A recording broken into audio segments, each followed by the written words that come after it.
Hello?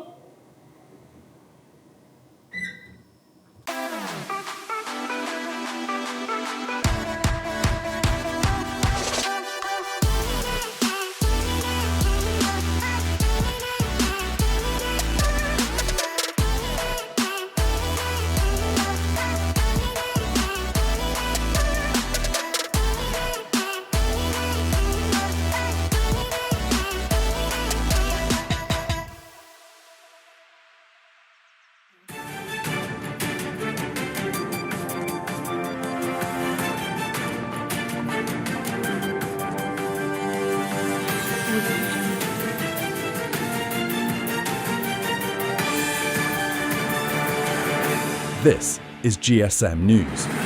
Tonight, Olive Snickerdoodle interviews the man who made the locust and honey sandwich famous, all the way from the 1st century, John the Baptist. Where am I? This is GSM News with Olive Snickerdoodle. Good evening and welcome back to GSM News. I'm your host, Olive Snickerdoodle, and we have a very special treat for you tonight. By some miracle of scientific power, this man has been brought thousands of years into the future. He says his name is John Baptist? You forgot the. What? The. It's not John Baptist, it's John the Baptist. Oh, okay then. What's your last name then? Oh, my last name is... I don't have a last name. At least I don't know it. Okay, well, John, it's not every day we get to interview someone from the past, so thanks for being willing to do this.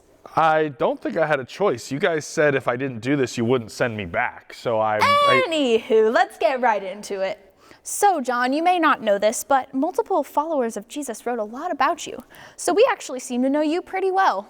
Oh, that's great. Well, I hope they got my good side. They talked a lot about how you ate locusts and honey in the woods while wearing animal skin. They got the important things. Great. So, tell us, John, are locusts good? Are we missing out in our modern world? You guys don't eat locusts anymore?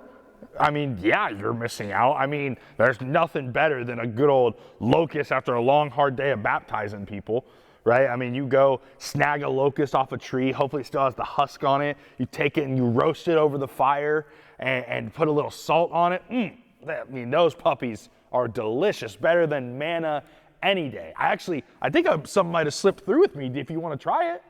I think I'll just take your word for it. Suit yourself. So, let's get to the topic we really want to focus on. We want to hear about this exchange you had with the Pharisees when they were trying to figure out who you were. First off, they asked if you were Elijah. Then they asked if you were the prophet. Why did you tell them no? Because that's the truth. I'm not either of those people. I'm not literally the prophet Elijah, although I did fulfill the role and purpose of Elijah in preparing the way for the Messiah. I'm not literally Elijah. And I'm also not the prophet, which is a figure from Deuteronomy 18:15, where the Lord promised to send a prophet like Moses, right? And that's talking about the Messiah. But again, neither of those are me. Why not, though? I mean, couldn't you have just said you were either of them? Imagine all the power and influence you could command. But that wasn't my purpose. That's not why I came. That's not why God called me, right? I mean, I'll tell you the same words, the same reason, the same thing that I told the Pharisees in the words of the prophet Isaiah. Do you have a scroll that I can use? We don't use scrolls You anymore. don't use scrolls? How do you read anything? But this might work. This is a weird scroll. It's not a scroll. You can't read this. Oh, interesting. All right, let's see if I can find where we need to go. Oh, there's Isaiah. Wow, you guys have a lot here. All right, Isaiah 40, verse 3 says, "A voice of one calling in the wilderness, prepare the way for the Lord, make straight in the desert a highway for our God." That's me. That's who I am. I'm the voice in the wilderness who prepares the way for the Messiah, who prepares the way for Jesus. So, what are you going to do once Jesus does come? I'll follow after him. But what about all your followers? All your ministry you did, baptizing and preaching? It all just goes away? Yeah. How can you be okay with that? Well, because all of that never is or ever was about me, right? I mean, like I said, the purpose of why I came, the purpose of why God called me was to prepare the way for Jesus, to make people ready to receive the message that Jesus was going to proclaim. But I knew from the beginning that the one coming after me, that Jesus, I mean, he's the most important. I'm not even worthy to untie his sandals. He is the most important. He is the one who everything is about, including everything that I do. Everything is about Jesus. My life, my ministry, it's all for him and it's to him, right? Something that I said a lot that I told people that I talked to was that he must increase and I must decrease. We've read about you using the phrase. What does that mean? Well, when Jesus comes, he needs to become more important. He needs to increase and I need to decrease. I need to back off. I mean, it's just this realization and the truth that everything that I do, my ministry, the baptizing, my followers, just my whole life, it's not about me, right? It never was about me. It's about Jesus. So he needs to increase in my life. He needs to take more control, more time, more of everything, then I need to decrease. And actually that's what's better. It's not like I'm losing myself, but actually I'm becoming the person that God created me to be, right? When I decrease and lose the sinful person who makes mistakes and doesn't follow God, and instead Jesus increases and I become more and more like Jesus. Wow, that sounds awesome. How do we do that? It's not easy. It takes hard work, but the big thing it takes is humility, right? It takes realizing that I'm not the most important, that my life isn't all about me, that actually it's about Jesus. I think about myself less. I get rid of my desire to control everything or my desire to pick whatever's going to happen, and I give that over to Jesus and recognize he's the most important and he is the one who needs to increase. It's humility and being humble before the Lord. I'll have to try that. Unfortunately, that is all we have time for this evening. John, thanks again for being here. I mean, it's not like I had a choice. You said that if I didn't, Well, thanks for tuning in to GSM News tonight. We will see you next time. Can I go home now?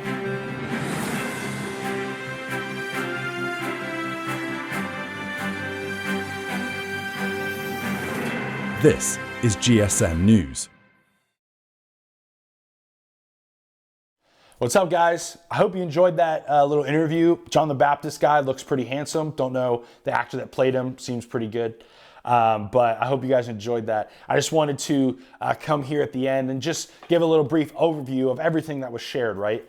The point of the story of John the Baptist that we read is the humility that he displays, right? Time and time again, John is brought the idea of being powerful and famous, right?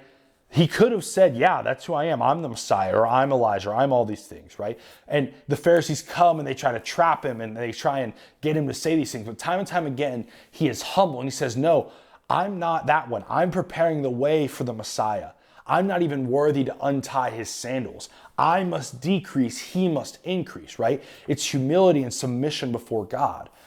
And I think the point that we learn from the model of John, from his words in his life, is that Jesus is the most important.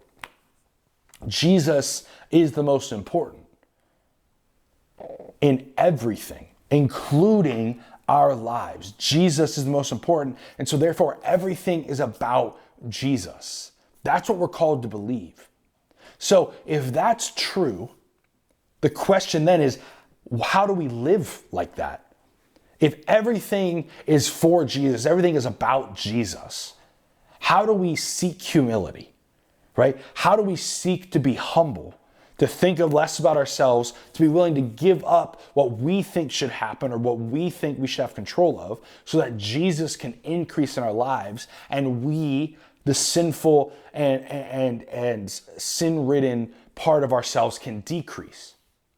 And again, I want to say again something that John said in the interview.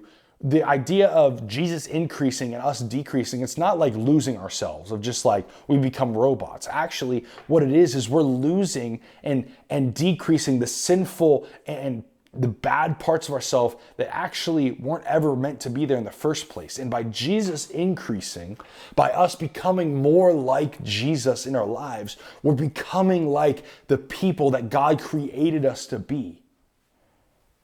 So this is your goal for discussion, is to talk about what does it mean to seek humility? How do we do that? And to start, right after this, there's going to be a little music video that plays. It's a lyric video, and it's a song called More Like Jesus. So I want you guys to listen to this song. And as you listen, I want you to pay attention to the lyrics. Pay attention to what it says. Okay? I know maybe you don't like music or all these things, but I'm asking you, it's only like 2 minutes. Just listen to the words, and then you guys can talk about what it says. All right? I love you guys. I'll see you next week.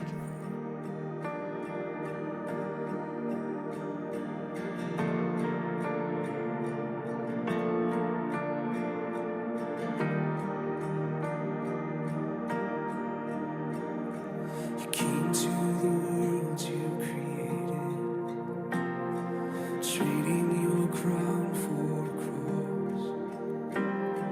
You willingly died. Innocent life paid the cost. Counting your status is nothing. The King of all kings came to serve. Washing my feet, covering me with your love. And if more of you means less of me, take everything. Yes, all of you is all I need. So take everything.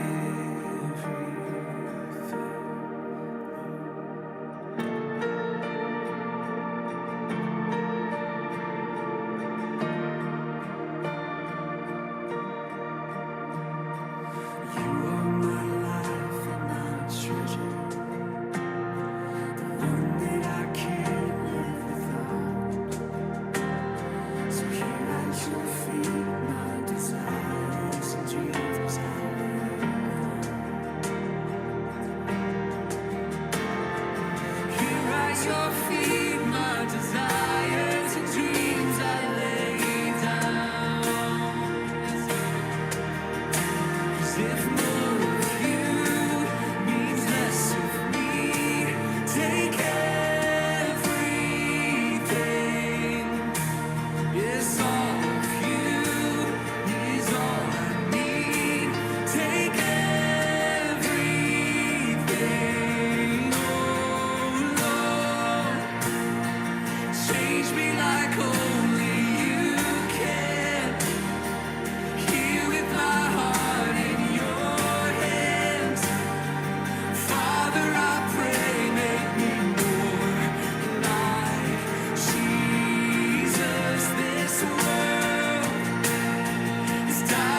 care.